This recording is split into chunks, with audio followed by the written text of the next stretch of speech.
My name's Bethany Stead. I'm an artist practicing in the North East. I studied at Newcastle University, graduated in 2019, and I've sustained a practice here ever since, so I'm based in the Newbridge project. It always starts with a drawing first. Drawing is my first process for any piece of work, and it's kind of about creating a character, a player or an actor that lives in the worlds that I create, the utopias and the dystopias, try and form those into tangible beings through ceramics. So I mould, sculpt and build them into beings. And sometimes that's in raw clay, sometimes that's in glazed clay, sometimes that's in drawn on clay, so fired clay and drawn on afterwards.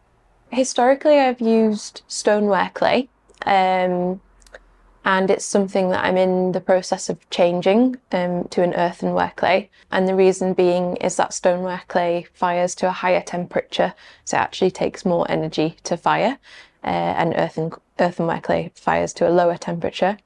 But also, similarly, stoneware is more useful for functional ceramics, and I'm a sculptor, so it's not necessary for me to use stoneware, it's just what I learnt with. And also, you can get a lot more beautiful range of colours with earthenware for the glazes. It's kind of changed due to circumstance, so generally not having enough money to sustain my practice, so having to find different ways of working without the facilities of Newcastle University, I suppose. I guess I've cut back. One of the things that I do the most is just cut back on what I'm making and be very specific about what I'm making, whereas when I was a student I could be a lot more experimental and make things that didn't really they weren't an end product, they weren't going anywhere. So I'll be exhibiting a small wall-based ceramic. It'll be either on the wall or on a little shelf on the wall, and also exhibiting a paper piece because drawing is a huge part of my practice. So I've been looking at recycling my own drawings and turning them into new paintings or drawings. And the process is very similar to recycling clay, actually. So yeah, I thought it would be interesting to combine the two. Environmental concerns will be increasingly more important for my practice in the future.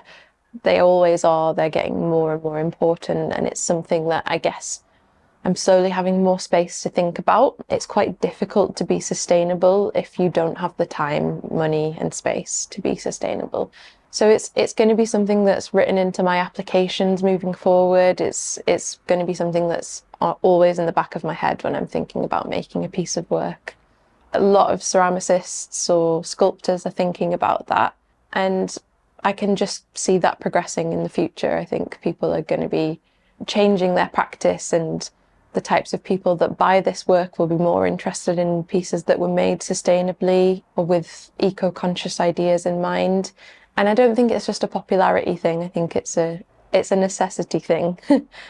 I think that's also down to the kind of commissioners and big organisations that pay for artists to do projects or commissions, to also think about that when they're commissioning an artist, and how time needs to be built in for that artist to have that research and find those materials that are more sustainably sourced. It is important for artists to think about the materials that they're using moving forward in relation to sustainability and eco-consciousness. It's difficult for us to make a huge difference, and most people that I know already do think about it quite a lot. But the art world, I think, tries to push us away from that. It wants us to be quick on a very short time scale, and it doesn't always meet the needs that we have to be more sustainable. So the most notable thing that I'm doing within my practice is to generate sustainability is to have a low waste or no waste practice. So I always recycle the clay that I'm using. And this is in part to be sustainable, but it's also extremely therapeutic, and reframing that in a positive light and making it into a therapeutic thing can be really positive for people's mental health, I think. So